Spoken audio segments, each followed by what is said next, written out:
प्यार, मोहब्बत, कादल, भालोभाशी, लमोर, love. Valentine day, rose day, chocolate day, extreme fringe group को इरिटेट करने वाला डे।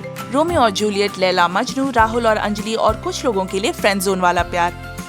कई चीजें, जगह, लोग और प्लेलिस्ट हैं जिन्हें हम प्यार के साथ जोड़ते हैं। तो हम पूछते हैं कि प्यार क्या है और पॉलिटिक्स का इससे क्या लेना देना। तो आइए इसकी शुरुआत करते हैं साइंस के साथ। प्यार में पड़ना एक 3 स्टेप प्रोसेस है जिसमें कई केमिकल शामिल होते हैं। लेकिन सबसे पहले कई स्टडी से पता चलता है कि प्यार में पड़ने से दिमाग में वैसे ही बदलाव होते हैं जैसे गंभीर मानसिक बीमारियों में होते हैं। 3 स्टेप प्रोसेस पर वापस चलते हैं। 3 स्टेजेस होते हैं: लस्ट, अट्रैक्शन और अटैचमेंट। और हर स्टेज में टेस्टोस्टेरोन और ईस्ट्रोजन से लेकर डोपामिन, एड्रेनालिन, सेरोटोनिन और ऑक्सीटोसिन तक कई हार्मोन होते हैं। और भी फैक्टर्स हैं जैसे आपके पार्टनर की खुशबू, नहीं एड्स ने सही नहीं पकड़ा, ये आपके पसीने और दूसरे बॉडी फ्लूइड में पाए जाने वाले फेरोमोन्स की वजह से है। इसके अलावा हेल्दी BMI, आपके चेहरे का स्ट्रक्चर और भी बहुत सारे फैक्टर्स हैं। साइंस क्लास को छोटा करते हैं क्योंकि हम एक्चुअली में प्यार और पॉलिटिक्स के बारे में बात करना चाहते हैं। और हम अनारकली के एक कोट के साथ शुरुआत करते हैं जिन्होंने कहा था, प्यार किया तो डरना क्या। और एक और कोट जिसकी ओरिजिन साफ तो नहीं है लेकिन इस स्टोरी के लिए बहुत इंपॉर्टेंट है, जब मियाँ बीवी राजी तो क्या करेगा काजी। और ये दोनों कोट के बहुत मायने हैं क्योंकि प्यार बिल्कुल ही निजी मामला है। लेकिन हम में से बहुत सारे लोग हैं जो ये नहीं कह सकते कि हम किससे प्यार करते हैं या किससे नहीं। और नहीं, हम यहाँ love marriage versus arrange marriage या संस्कार वर्सेस संस्कार की चर्चा करने नहीं आए हैं। ये मौलिक अधिकारों के बारे में है। 2017 में सुप्रीम कोर्ट के ऐतिहासिक पुट्टस्वामी फैसले में कहा गया कि प्राइवेसी में पर्सनल इंटीमेसी को बचा कर रखना, पारिवारिक जीवन की पवित्रता, शादी विवाह, घर और सेक्सुअल ओरिएंटेशन शामिल है। जिंदगी जीने के तरीके को गवर्न करने वाले पर्सनल चॉइसेस प्राइवेसी के लिए आंतरिक मामले हैं। बिल्कुल सीधी बात है ना?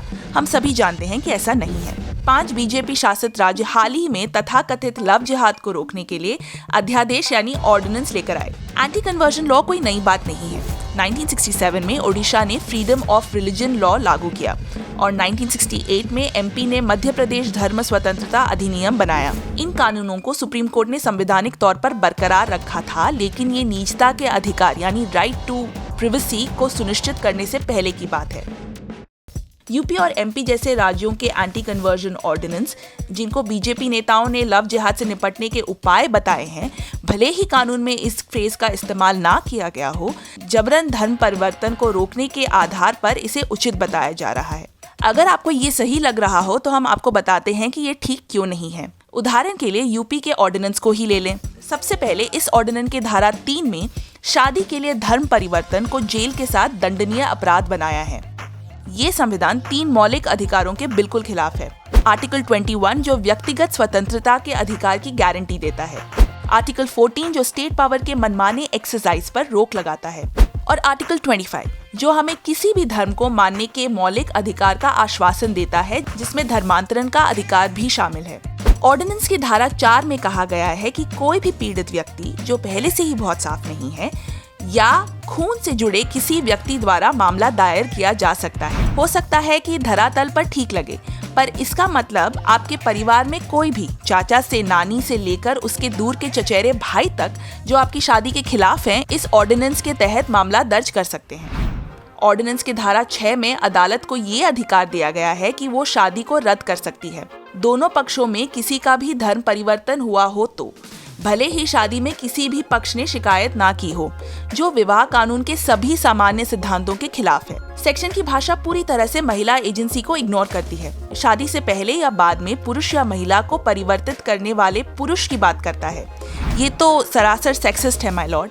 और भी बहुत कुछ है। हम लाते हैं काजी को वापस। इस मामले में ऑर्डिनेंस के अनुसार जिला मैजिस्ट्रेट को संतुष्ट होना होगा कि कोई भी धर्म परिवर्तन जबरदस्ती नहीं हुआ है। किसी को अपने धर्म को बदलने की मांग करनी हो, चाहे वो शादी के लिए भी ना हो, तो भी DM के पास 60 दिनों का नोटिस देना होगा। जब बात अंतर्विवाह की हो तो ये कपल को जोखिम में डाल सकता है। ये ऑर्डिनेंस पूरी तरह से असंवैधानिक क्यों है, इसकी सूची लंबी है, लेकिन हम एक अंतिम बात बताना चाहेंगे। ऑर्डिनेंस के धारा 12 के अनुसार धर्म परिवर्तन जबरदस्ती नहीं हुआ है, इसको साबित करने की जिम्मेदारी दोषी पर है, राज्य पर नहीं। देखिए, हम जानते हैं कि हमने बहुत ज्यादा ज्ञान दिया है, इसलिए हम थोड़ा और ज्ञान देते हैं और आपको ले चलते हैं राजनीति से इतिहास की तरफ। अंतरजातीय गैर धर्म विवाह को रोकने वाले कानूनों में समस्याएं हैं। ये हमेशा गलत साबित हुए हैं और मानव अधिकारों का उल्लंघन है। और हैरी पॉटर को भी याद रखें और वोल्डेमॉर्ट कैसे नहीं जीते ये भी। हम बस ये कहना चाहते हैं कि प्यार को प्यार ही रहने दें। और हो सकता है कि ऐसे मामले हों जिनमें राज्य के हस्तक्षेप की जरूरत हो। हमारे कानून लेकिन इतने कठोर नहीं हो सकते कि किसी को प्यार करने से डरना पड़े। हम 2021 में हैं और हम ये वीडियो एंड करना चाहेंगे अनारकली के साथ, जिसने गाया था कि पर्दा नहीं जब कोई खुदा से बंदों से पर्दा करना क्या।